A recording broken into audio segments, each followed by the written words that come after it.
Oromoo keessatti hundi keenya wanti nuti baruu qabnu nama gammachiisuudhaaf hin hojjennu qabsoofnu nuti. Yoo kaalkuleeshinii sanaan ta'e gaafa namni harka walitti nuu dha'u ho'a onneen nutti dhaga'ama.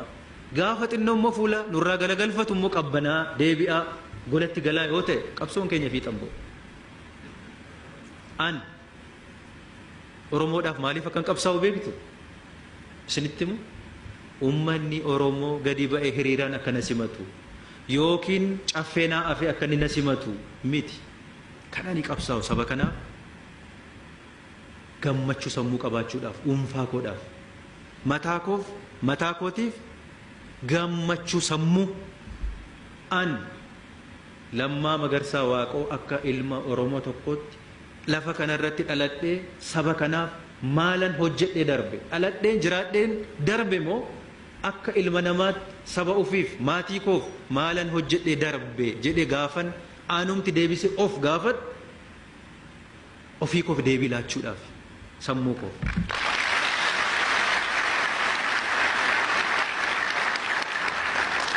Namaaf hin qabsaa'u. Yoo namni akka warqa amma isin itti walitti dhooftan kanaaf akka namni harka walitti nu rukutuuf akka namni yeroo hunda nuti sagaduudhaaf qabsoofna yoo ta'e gaafa inni nuti sagaduu sana nurraa dhaabu golatti galla hin ta'u. Sana ta'uun qabu madaalliin keenya. Takka itoo sin beekin si jaallata itoo sin beekin si jibba. Takka beekees akka baandiraa ganama ol si baase galgalas gadi si buusuu danda'a. Madaalliin qabsoo keenyaa sana ta'uu nurra hin jiraatu. Mataa keenyaaf gammachuun sanaan argattan mileenara taataniin argattan qabeenya mileenara taataniin argattan dhugaan isinitti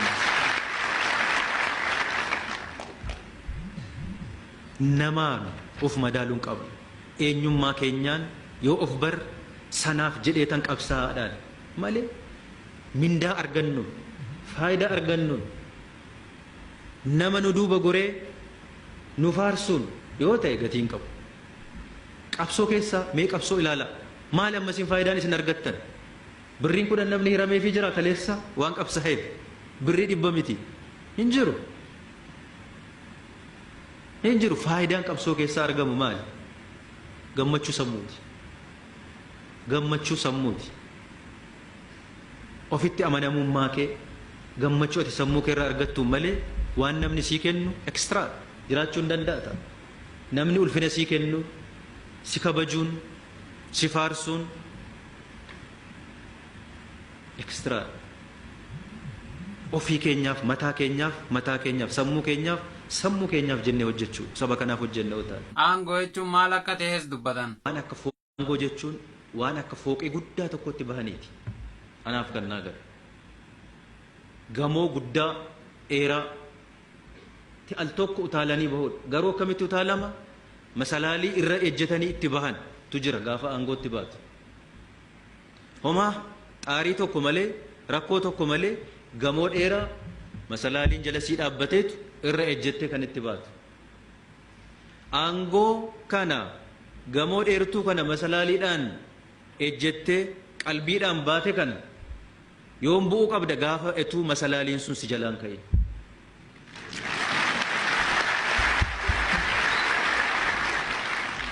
Yoo sana ta'e akkuma qalbiidhaan ejjettee itti ol baate qalbiidhaan ejjetteet iddoo kee duriitti buute jechuudha. Gaafa ati gamoo dheeraa sanarra ituu teessuu masalaaliin sun si jalaa kaate maaltu dhufe jechuudha.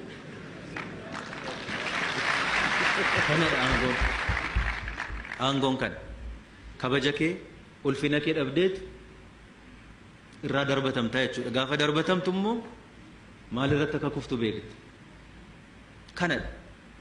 Kana keessaa bahuu danda'utu nurra jiraata aangoo.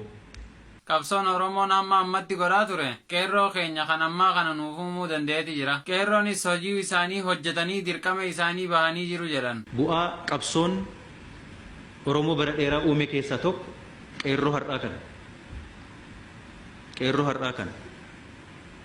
Qeerroo har'aa dammaqsee yoo xinnaate hordaa duuba deemuu keessaa ba'ee mana barumsaa galee akka of baree saba isaaf akka inni hojjetu quuqama qabsaa'u taasisee qeerroo warraaqsa gaggeessuu danda'u kana uumee jira. Qeerroon kunis dirqama eenyummaasaa umuriisaa kanatti qeerroon keenya bahee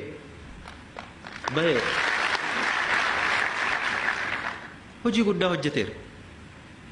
Kun haqa bakkee jiru hojii qeerroon keenya hojjete haqa bakkee jiru. Haqa bakkee jiru duwwaa otoo hin ta'in seenaa qabsoo Oromoo keessatti seenaa siidaa hin cabne seedaan buqqaane dhaabee jira utubee jira. Kun waan dagatamu miti. Dhaloota darbeefis dhaloota dhufuufis qeerroo boru dhufuufis barnoota guddaadhaaf.